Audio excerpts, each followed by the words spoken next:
I told you it would never happen. JBL will never send me a speaker for free with no script, no requirements on what I do. And do you know what happened? They sent me the JBL Boombox 3 Wi-Fi Edition. I'll tell you what happened. We were all super excited. The Go Plus Play 2. We've been loving it for nearly 7 years, I think now. 2016. Still a contender, still up there. And then we heard the Go Plus Play 3 was coming out in September, and I got super excited, and you got super excited. And I emailed Harman. I said, any chance of getting an early version? Expecting absolutely no reply, but if you don't try, you don't get. And do you know what happened? I forwarded it on to the marketing agency, who said to me, we ain't got one at the moment because it's a bit early. And but would you like the JBL Boombox 3 Wi-Fi? I had to check that I was not actually dreaming. And I said, yeah, with no requirements. Nice. I only do videos with no requirements on me. I'm happy to take a freebie, but it will not change what I say in the video. I would never in a million years have bought this having already got the Boombox 3, but it's interesting. The clue is in the name, the JBL Boombox Wi-Fi Edition. So what happens when you go from Bluetooth only to Wi-Fi? That is exactly what this video is all about, the questions I'm going to answer. And I'm obviously going to compare it to, you've already got the Boombox 3 version, and you already said, well, what's the point? Because I've got the Boombox 3 non-Wi-Fi, there would be absolute pointless getting the Wi-Fi edition. But when the guy phoned me to arrange the delivery, he told me, I'm just telling you what he told me. He said, there is an update coming where you will be able to connect it to the Bluetooth only version. Now, that's what it sounded like to me. This is what I assume from what you said. Now, I know there's an update coming where it says on Bluetooth you'll be able to connect multiple speakers. So I'm not sure, if there was any confusion there, that it will only be to the Wi-Fi edition. I guess I should have tried to get the answer. Actually, I did try to get some answers and it didn't quite come through before I needed to do the video. But my understanding is at this point, because I actually said to him, it will be a game changer. The biggest complaint we've had is, you've already got the Boombox 3. Why would you get the Wi-Fi when you can? It'd be a waste of time. You can't pair them together. And he said, and I said, it's going to be a game changer, that you will be able to with an update. That's what he told me. When the update is coming, I've got no idea. But let's quickly go over the features. So obviously the one main feature is, the main feature is it's got Wi-Fi. But the other main feature is, obviously it's got Wi-Fi and Bluetooth. If you want to connect to Bluetooth, obviously there's the app. We'll get onto all of this. It's going to take a while.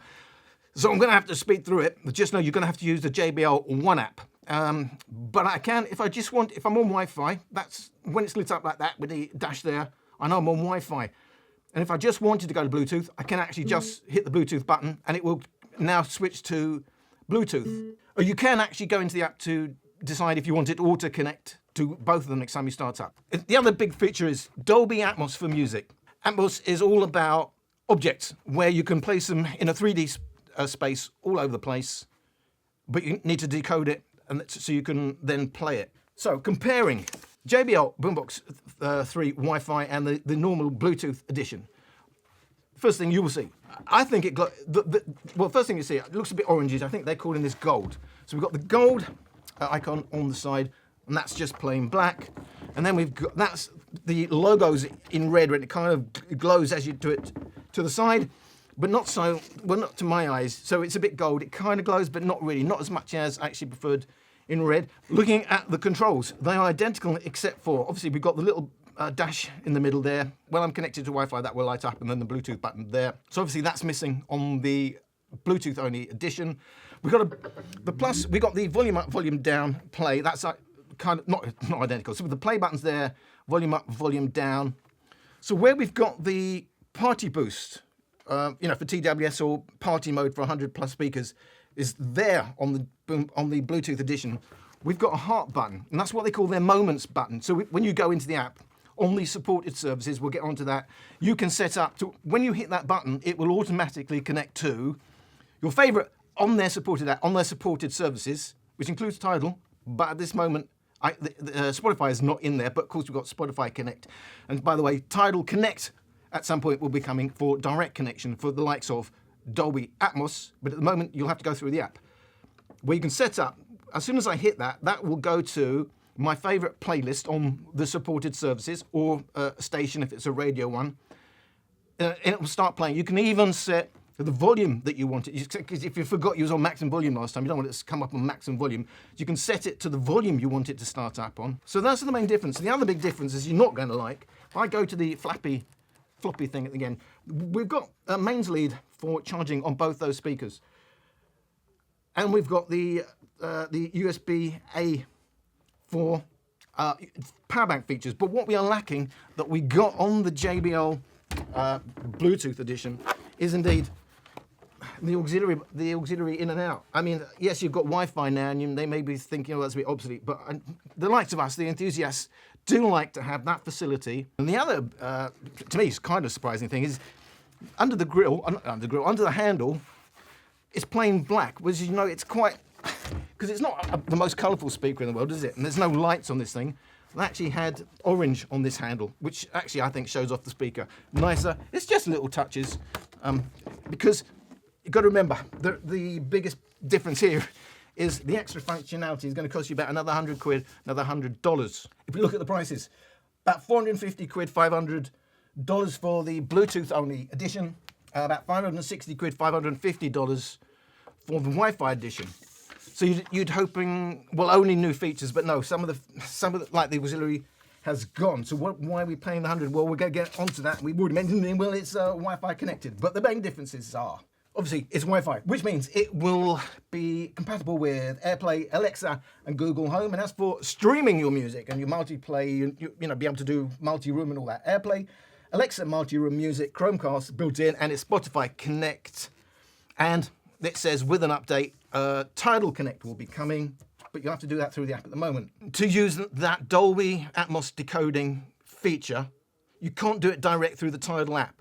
Yes, you can play Atmos music, but it won't be virtualized in the way that if you go through the app and then log into your Tidal account, then you get the full Atmos experience. So Wi-Fi, it does support both 2.4 gigahertz and 5 gigahertz. You're going to have to use the JBL One App rather than the other JBL apps. A very small difference, but the battery is not exactly the same. It's 69.7 watt hours Bluetooth edition, 69.1 watt. That's a teeny tiny tad less capacity on the new Wi-Fi edition. Weighs slightly less, surprised me. 6.6 kilos versus 6.7 kilos for the Bluetooth edition. Another surprise to me was there's a slight difference in how they're rating the tweeters. So they just know on the actual speaker itself, it says rated 80 watts. If you didn't know, we've got one big, what they call subwoofer here. Then we've got two mid drivers and two tweeters, and the tweeters sit right over the mid drivers. So the 80 watts rated for the subwoofer, they say 2 times 40 watts. And they are saying RMS for the mids, 2 times 10 watts RMS on AC power for the tweeters. And then 60 watt subwoofer, 2 times 30 watts mids, and 2 times 10 or 8 watts on tweeter for battery. And there's the difference. The Wi-Fi seems to be rated slightly more on those tweeters, 10 watts when you're on battery versus the 8 watts that it says in the specs for the Bluetooth only edition. Another difference was, and I don't know why, the Bluetooth only says 6.5 hours for charging time. The Wi-Fi one says 4.5 hours. That surprised me. They're saying there's a 2-hour difference. It's 2 hours quicker to charge on the Wi-Fi edition, but it appears to still be 80 watts input. So again, surprised me. What hasn't changed is they say it's up to 24 hours playtime for both these speakers, but they don't tell you what volume. They just say dependent on volume and audio content. We already knew that. Come on.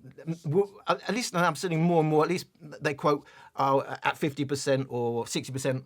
But this, you know, telling you not at all how they've tested that 24 hours. Yeah, I don't like that at all. That's because it's a meaningless spec, and a lot of people really do think they can play it as loud as they want for 24 hours. You don't get a strap, and you may have thought a speaker like that, you want a shoulder strap, but you don't. You do get the integrated handle, which cannot be removed, but you don't get a strap. They're both IP67, dustproof. You can drop it in water for 30 minutes, as long as it's not more than 1 meter deep. So, we get on to the nitty-gritty. Why would you want Wi-Fi? First of all, battery life is a little bit better. So, when you're on Wi-Fi, it's going through the network, obviously. When you're on Bluetooth, you're directly connected and controlling from your device the Bluetooth speaker. So, Bluetooth is direct connection. Wi-Fi It's a network connection. Your speaker, your device is doing slightly less work. You get slightly more battery life when you are on Wi-Fi. But the big thing about why you'd want to go for Wi-Fi is we're already complaining, even with the good codecs. Bluetooth is a compressed format. I know lossless and all that is coming, but that's still a matter of debate. What is and what isn't lossless, and when they quote lossless, what are they actually talking about? Because you've got to read the small print on when they talk about lossless. The thing about Wi-Fi is the bandwidth is huge. It's almost unlimited. Well, it is unlimited, really. It's on your Wi-Fi, and lossless is now a thing. And not just lossless, in all the high bitrate formats. So if I'm going to Tidal, I can sign up for up to 24-bit 192 kilohertz, and indeed the Dolby Atmos and all that fancy thing and the lovely high-end things is not an issue on Wi-Fi. It's all limited. You can't do surround and stuff like that on Bluetooth. So first and foremost is you're unlocking all those extra features of the high quality, high bit rate, fancy formats, things like MQA, stuff like that. Wi-Fi only, can't do it on Bluetooth. So if you play high quality tracks, or you want to play high quality tracks, you want to stream high quality tracks, Wi-Fi, you've got to go Wi-Fi. And that's why Wi-Fi is huge. When you go from Bluetooth to Wi-Fi, that's why they're asking you to pay £100, $100 more. You're going to have to pay for it. It's like $20, 20 quid, I think, for the top tier on Tidal to get all this high-res stuff and to get Dolby Atmos. By the way, because I've seen questions saying, well, how do you even connect? Well, you can't. You're casting. That's the whole point. You're casting. So it will show up as a castable device. Just know from the audio apps, you're going to have a problem. Video apps, by default, unless it's a mixed use like YouTube music and stuff like that, you're not going to be able to cast from things like YouTube, where it's a video app. So just know there's a difference there. The other benefit is you go Bluetooth, you're locked into that as your audio device. Whereas when you go Wi-Fi, the media control is different to your casting control. You can do other things. You can listen to a video while you're still streaming multi-room, and it won't affect it. So the app, we're going to have a quick look at the app, because at the moment, till we get Tidal Connect and stuff like that, if you're signed up like me for Tidal, you're going to have to go through the app. So we're into the JBL One App. Remember, it's got to be the JBL One App. It tells me Dolby Atmos supported. I am signed up for the Tidal services. We do have the 3-band, loosely I call it graphic equalizer, but to me, yeah, it's tone controls really. Will do different things at different volumes. Supported services. So Spotify's not here. I know we've got Spotify Connect, but I still was a surprise to me to see in the app itself, it's not a supported service. Got my Tidal account. The other things you can do, Amazon Music, Calm Radio, iHeartRadio, Napster, and TuneIn for your radio. Those are the supported services. I can set up my Moments button. I go into Moments. So you can have auto on, auto off. And then so I need to do auto off, really, volume control there. You can save. So basic, but there are functionality. I would have liked to have randomizing options on there. I do get complete control over Tidal via the app. So all my playlists, all your collections and all that stuff, even searching for tracks and all that. But it's a few extra clips, or it's a little bit more awkward than using the Tidal app itself. If you lived in the cave and you don't know, what is Atmos? Atmos is the latest, greatest thing in 3D audio, because it's true 3D audio. It's up to 128 channels where it can be hard-coded to a speaker, or it's going to be objects. So normally, well, it depends if they're doing for music or they're doing it for cinema and all that, but you can have it coded. Atmos can go out to up to 34 speakers. Most setups, I think, are about 7.1.2. I think the Atmos for music gets delivered as 7.1.4. The 0.4 is your height. You're above your head channels. Your 0.1 is your subwoofer. Your 7 are your front, is your center, left, right, rear. I'm getting confused because also you get your wides and your wides. Just notice you've got basically a 7 set. 7. This would be what they call the bed. The basic channels, 7 when they're doing it for music, 7.1.4. And after those channels have been given to part of the 128 channels. The rest can get delivered as objects. The objects means that Atmos renderer, no matter what your speaker setup, will still place those objects where they need to be. But Alan, it's a stereo speaker. No, so yes, that's the thing. So understand, Dolby Atmos for music, delivered to a stereo speaker, is down mixed via the renderer to stereo. It's a stereo speaker, but it retains the object information, which means it can place in a virtual manner those objects. So you get some sense. It's like listening to a virtual surround system, except that it's not guessing what goes where because it's retaining the object information. So it works a little bit nicer than a normal virtual mixer. YouTube is limited to 256 kilobits per second bitrate. And all the Dolby Atmos tracks that I would play gonna be copyright. I'm gonna have copyright issues, even forgetting about the monetization, which is, it's nice to have, but it's not a deal breaker. The track, if I start doing all that, I don't know what countries that video is gonna get blocked or not blocked in.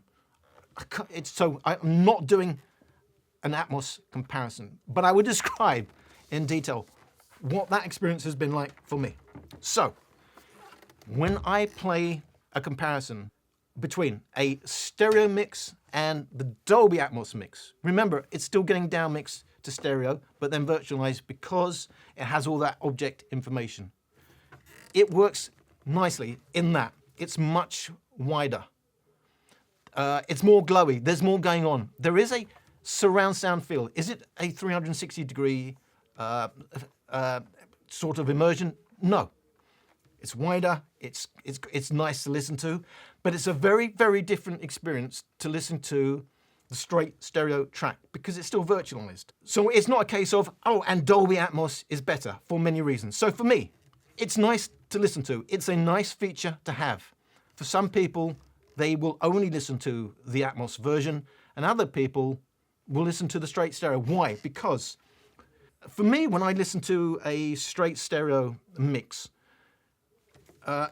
although you don't get the extra width and the glowy sort of nature and the little bits of little detail that you're getting with the Atmos mix, the center channel, let's call it, or the phantom center, is much tighter. The whole thing is harder edge and it's more defined. To me, it's more meaty. So one I would call it like a meaty sound, and one is Atmos is more of a softer sound. It's definitely a virtual surround sound experience. Don't get me wrong, but it's not, you know, when you get into the marketing of certain speakers and they kid you it's like wearing headphones. It really isn't. If you stream that same track to headphones, it would be replayed as binaural if it's all Atmos supported. And that's different. Then you are still getting the 3D experience, even though it's down mixed again, but it's a virtualized like 7.1.4 experience, if indeed it was mixed that way. So understand the difference between the same thing going to a headphone and going to a stereo speaker. Now, he did tell me that when we get the update, the Atmos will work as in a stereo setup. So one of these and another one of these wide apart, again, it's going to make change the whole thing again, because then it's an expansive virtualized 3D experience. And it's already clearly a 3D, it's kind of a 3D, just don't think, but it's not a 360-degree experience. But it does work. So now, going to compare it in a frequency response, what you might expect going from the plain Boombox 3 to the Wi-Fi Edition. Wi-Fi Edition in Wi-Fi mode, big bass, lower volumes, but it's already limiting by that time you've hit 80%, and it's a little bit of a non-linear volume scale. Overall looking quite smooth. Obviously it's a boombox, we've got a big bass, but we've also got a bit of a dip in the upper bass. In Bluetooth mode, I'm noting a difference for me in the volume scale, switching between Wi-Fi mode or Bluetooth mode. It's going louder on Wi-Fi mode than the equivalent volume scale on Bluetooth mode. But other than that, by the time you've hit maximum volume, they are identical. If you look at just 100%, it's identical. The tuning is identical, but the volume scales, for me, were different. Just a quick comparison to Boombox 3, the Bluetooth only edition. You can see we've got that big 700 hertz peak on the Bluetooth edition that's missing on the Wi-Fi edition. The tuning is quite different. There's more of a high-end rise on the Bluetooth edition that we're not getting on the Wi-Fi edition, and the sculpting of the bass looks a bit different. Looks like we've got more upper bass on Bluetooth edition, but less upper bass on Wi-Fi edition to give you a bit more in the deeper bass. For me, I found Wi-Fi plays on average 2 decibels louder than on Bluetooth. But obviously the volume controls are different because I'm doing it through software for actual doing the measurements. So I have to keep switching between hard control volume buttons and the casting volume. But I did find consistently it seems to be tuned 2 decibels louder. The actual tuning is identical. By the time you hit maximum volume, it's identical. But hey, it's very different tuning to the Bluetooth edition. Now, it's no secret, my issue with this has always been the 700 hertz peak. Once you get into the louder volumes, for me it's problematic. It makes it unlistenable, although it kind of works at lower volumes to make it sound a little bit clearer. But that's the main issue for me. But hey ho, that 700 hertz peak is gone. I would say this is more tuned for how you're likely to listen to it indoors, because you've got added deep bass now, and that's cost you upper bass. But that's why the Bluetooth edition, by comparison, is probably more of an outdoor speaker, because it's got more upper bass, less of the deep bass, and it's got a bit more power in the highs, even though on battery, these are rated from 10 watts versus the 8 watts. It does change as it goes up the volume scale. By the time you hit 80%, you are losing a lot of relative bass, and it's becoming quite midst-focused. But hey ho, it's certainly more bass, more deep bass heavy now. So, at the end of the day, you haven't paid for streaming services, but you got the Bluetooth edition. Will Wi-Fi sound any better? YouTube, you're going to listen at 256 kilobits per second, but in the real world, you can listen to lossless high-res tracks. But even comparing, and by the way, SBC, that's a disappointment to me. You're going high bandwidth Wi-Fi. I would have, and you're paying $100, £100 more. I think we should have had a nicer codec than SBC. And don't forget, we've already lost the auxiliary input. So that's a disappointment to me. But hey ho, comparing the quality you get on Wi-Fi versus Bluetooth, can you hear the difference at this quite low bit rate, 256 kilobits per second? Baby, this is all that I feel. Give it all to you, 'cause it's real. You are what I need to succeed, 'cause I love the appeal. Come on, let me show ya. Come on, let me show ya what it really feels like. Come on, let me hold ya all night. Come on, let me show ya what it really feels like. Come on, let me hold ya all night. Come on, let me show ya what it really feels like. Come on, let me show ya what it really feels like.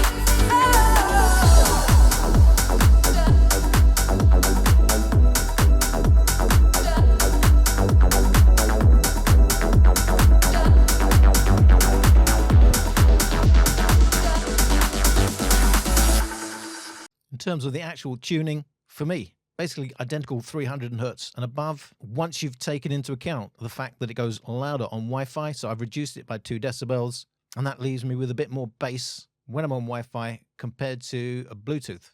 The good news for me, and it may not be your experience, do you know why? You haven't got my ears. You think, thank God I ain't got his ears. But for me, even listening at low bit rate,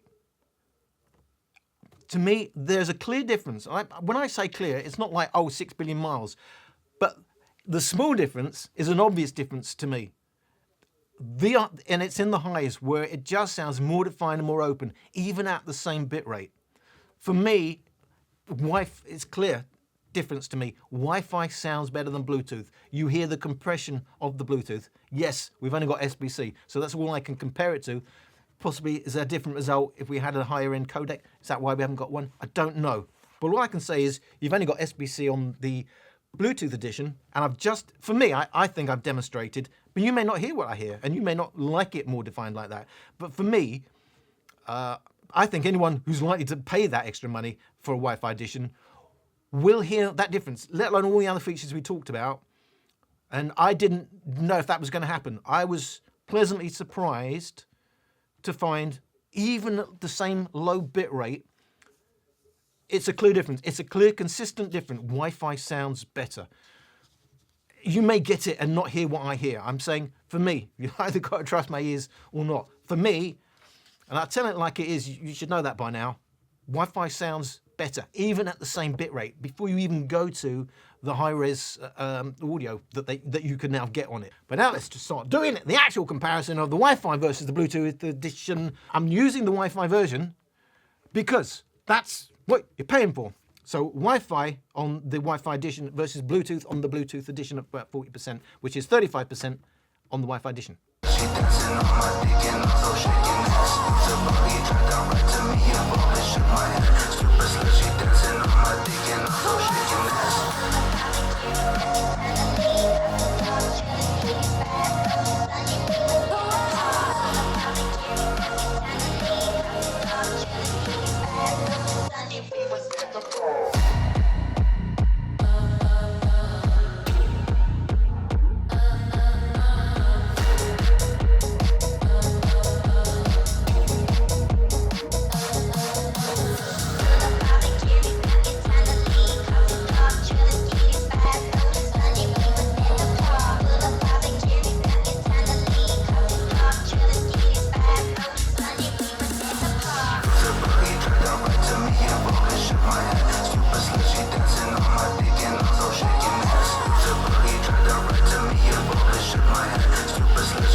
Very, very different, isn't it? The tuning now, which for me is an indoor tuning versus an outdoor tuning to all intents and purposes. We've got more bass. We've got more deep bass. A lot of you Boombox 3 lovers will say, woohoo, we've been asking for that. And we've lost that 700 hertz peak, woohoo, but we've gained a little bit of a 1.5 kilohertz peak. But I certainly prefer this tuning. Now, it's a big bass. This is not for soft ears, analytical listening, blah, blah, blah. It says JBL Boombox 3 on the top. And do you know what it is? It's a boombox. If you know it's a boombox, you know what you're getting. And in those terms, it delivers. It's a fuller bass, it's a deeper bass. You've lost some upper bass. For me, it works. I like deep bass. A lot of you prefer upper bass. It may not be your favorite tuning. And that's got more extended highs. Well, it's stronger in the highs, even though that's rated, I've done this on battery, is rated 10 watts versus 8 watts. But it's to me, that's a more realistic, outside of the boosted bass, it's a more realistic tuning. Yes, I would have liked, well, I can go into the app and reduce that bass, but we've only got 3 sliders, so it's only a little bit of tinkering you can do. So for all-round listening, for my go-to speaker, yeah, that's overdone the bass. But if I want a boombox experience, that's doing it for me. It's delivering. It's delivering at a price, let's not forget it. So we've lost the 700 hertz peak, we've gained a small 1.5 kilohertz peak, we've gained upper bass, deep bass, and we've lost some upper bass. But what we've also gained is Wi-Fi. And for me, Wi-Fi, I hear it every time. Even at 256 kilobits per second, it's more refined, more defined, it's more open. It just sounds more hi-fi. It ain't a hi-fi speaker, don't get me wrong. This is not a hi-fi experience, but it's more hi-fi-like now in the high end, even though it's not as extended or as boosted as on the Bluetooth edition. So I prefer the tuning and I prefer the presentation, but certainly a very different sound. So let's go to neighbor annoying volumes. 65% on the Bluetooth edition, 60% for loudness matching on the Wi-Fi.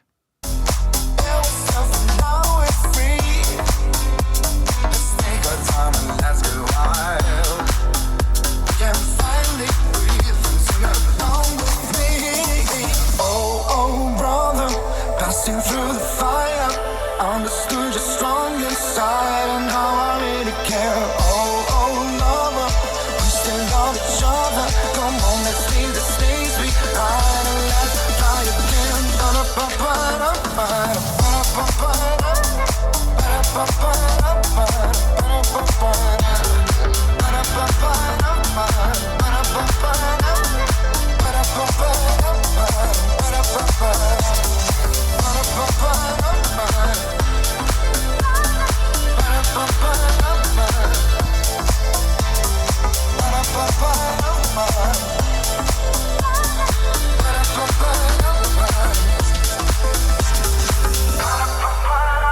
louder volumes, the difference is smaller in the differences in the tuning. Yes, we've still lost that 700 hertz peak, which I don't like at the louder volumes. We've gained a small 1.5 kilohertz peak. We've gained upper bass, but it's less now. We've gained deep bass at the expense of upper bass, but the difference is less. But what hasn't changed is the difference between going from Wi-Fi from Bluetooth. Remember, I'm comparing it against SBC, so it probably would be a different result if we had more exotic codecs on the boombox, but we haven't. I can only compare it to what's out there. If you're choosing between the two, just know Wi-Fi, to my ears, sounds more refined, more defined, more open, and more of a hi-fi-like experience than an obviously compressed sound on Bluetooth. Hey-ho, do you know why it's compressed? Because it's Bluetooth, SBC. Which leaves us, well, how much can you annoy the neighbours? I can annoy them a lot, and I don't have to play it that loud, and it still annoys them. But hey-ho, in my world, it's probably not a bad thing, but hey-ho, in their world it is. And maximum volume test then. Loudness testing, 100%. Yes, this is on battery. Just know it'll go a couple of dB louder, but the frequency response will be the same if you went to the main lead. But on battery, Wi-Fi versus the Boombox 3 Bluetooth edition.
So maximum volume, maximum headroom, almost the same. The difference is the tuning. It's a tad louder on the Wi-Fi edition, but the main difference is it's going to sound a bit smoother. We've got a tad bit more in the deeper bass, a tad less in the upper bass. We don't have the harsh 700 hertz peak. We've got a bit of a smoother response, 1 kilohertz and above, but otherwise they're very, very similar. The difference is the tuning and the fact you're on Wi-Fi. I think that tells the story. At the end of the day, headroom's about the same, but the tune different. So it's a smidgen louder on, for me, in my testing. So as I said, it was a little bit inconsistent depending on what app and how I'm controlling the volume. But at the end of the day, the Wi-Fi and Bluetooth will be the same by the time you hit maximum volume. I did Wi-Fi there. It's a tad louder. I took them 0.2 decibels in LUFS. That's basically nothing. And 1 dB in peak. At these volumes, I'm not sure you'll hear that difference. But I think it's a bit smoother sounding. That 700 hertz peak, which is there on the Bluetooth edition, well, it destroys my ears, quite honestly. So for me, this is a win in terms of, is it better? It goes a bit louder. I prefer the tuning, but it's an indoor tuning, remember that. I think that works better outdoors, and you're likely to be using this indoors, aren't you, when you're on Wi-Fi? So that's a fair comparison, and the Bluetooth is the same response, but just doesn't sound as open. So where does that leave us? This sounds nicer, that sounds harsher. If I've got 2 speakers on the table, I have to pick up one of them. I will pick up the Wi-Fi edition. But we got to talk about the elephant in the room. What's that? Is it an actual elephant? It's not an actual elephant, no, because I wouldn't get up the stairs, to be honest. It's the price, isn't it? As it's always been. We're paying £100 more, but we were already paying $500, 450 quid for the Bluetooth. Now, I can't lie, I thought that was a bit pricey. Maybe in the 300s. Well, I don't know what their margins are, but I would imagine it's quite big. They know their market, they're selling it at that price, and so they're gonna do it. For me, the sound you get for the Boombox 3 and for the other options out there, you know, £400 top for me would be a fair price. 500 quid, what is it, $450, $500. To me, that's overpriced. I've got to say it. I will say whatever. I'm going to say it as it is. what's ever in my head no matter what. So if that was 350 quid, would I pay £450 for the Wi-Fi edition, having listened to the two? If I wanted to get one, yes. I think that sounds... And the extra, so I think anyway, even if I'm just doing my low bitrate off my own device, using my own tracks, I already hear a difference. It's not huge, it's small, but my ears are already attuned to it, and I would prefer it. But along with the other functionality, as I said, for me, Dolby Atmos is not a deal breaker because it's a different experience on a stereo speaker rather than hugely better. It's one of those things where it sounds nice for 5-10 minutes, but then you just want to listen to the track. For me, it's less defined than listening to straight stereo. Now, they're saying they're going to get the update. Having two separated, it could be an absolute game changer, but I can't lie. It's not a game changer with one straight stereo speaker. It's a nice experience, and I've said that before in another speaker you probably know. It's a nice novelty to have, but it's still down mixed to stereo, but it's virtualized because it's still got the object information. That's nice to listen to for a change, and it's nice to hear tracks that you're used to listening to in stereo and then listen to in Dolby Atmos. But there is a lack of focus. It is virtualized at the end of the day. It's not the binaural you would get with headphones. So to me, it's worth paying more, but it's $100 more. Well, I could play now I'm playing Tidal. I'm paying the 20 quid for the high res, the MQA and all that stuff. That's a lot of money if when you're into the speaker, and then you're going to have to do that to get those sort of tracks. And that's a lot to pay again in another month. I guess if you've got the money for that, not to worry about it, you're going to pay the 20 quid. And that sounds hugely better, yes, than listening to on straight Bluetooth. So yes, I'm enjoying tracks that I've only listened to that more on that than that. I like listening to it in the high res. But if I'm honest, I'd prefer it not to be on a boombox. I'd like it a bit more balanced. This is very heavy in the bass. I'd like to have something that's more all-round genre friendly. It kind of sits between two stools, as they say. People buying this are the boombox crowd, but they're probably not the same people that listen to all-round genres and just want to have an analytical kind of listen. Where you're at, if you're paying $20 a month for high-res Tidal, you probably want. So look, it's the start. Maybe other speakers will come along, or maybe that's going to be Harman's game. Maybe the Go, I don't know. Is there Wi-Fi on the Go Plus Play 3? I don't think I saw that in Tidal. So yes, I would prefer it on a more balanced speaker, but I still enjoyed listening to this. It's not overbearing that it's destroying it. So I'm trying to sum it up. Is it worth 100 quid? To me, it is. To you, it may not be, but it's not worth 500. So it's not worth to me paying 550 quid. £400 is just probably pushing it for me. That's for me, depending on the amount of disposable income you've got. But at least I can say positive things about it. Is it an upgrade? So when the bloke phoned me about the delivery, we were talking about the pricing, the extra pricing. So he's saying because of the extra hardware in it, the extra hardware being, to deliver the Wi-Fi and the Atmos functionality. And that's why I think he said you're not likely to get it in the likes of the flip versions and stuff like that, because it would add like 40 quid to the price. But then it's added 100, I don't know.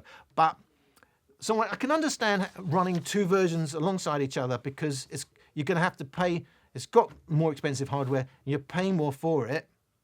But then it's tuned different. If it was exactly the same different, I would like it.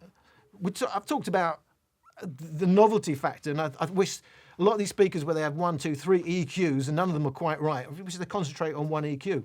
This is a case in point. I know the Boombox one, they had an indoor and outdoor button, didn't they? I'd like some sort of functionality then to go either for indoor listening, maybe a more balanced mode, and then a Boombox mode, not necessarily an indoor or outdoor because it's Wi-Fi.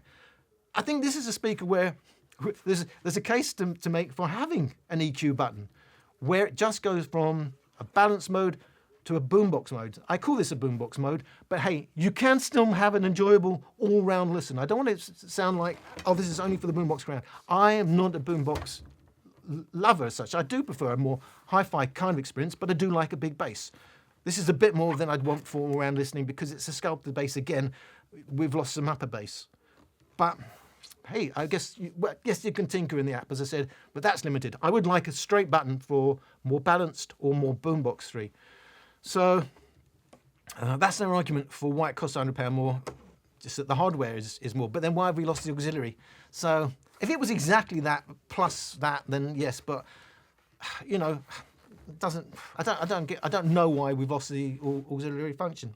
But there you go. That was my review of the Wi-Fi version versus Bluetooth. I was excited to do this because I would never in a million years have, could justify buying this just to compare it to a speaker I've already got. And if you're in the same boat, wondering that, it does sound better, but it's tuned different. So you've got to know that you would prefer that. Don't know how long this video is. I didn't even measure it. I think it's about an hour. It's an hour. So I don't know what it would be after editing. Okay.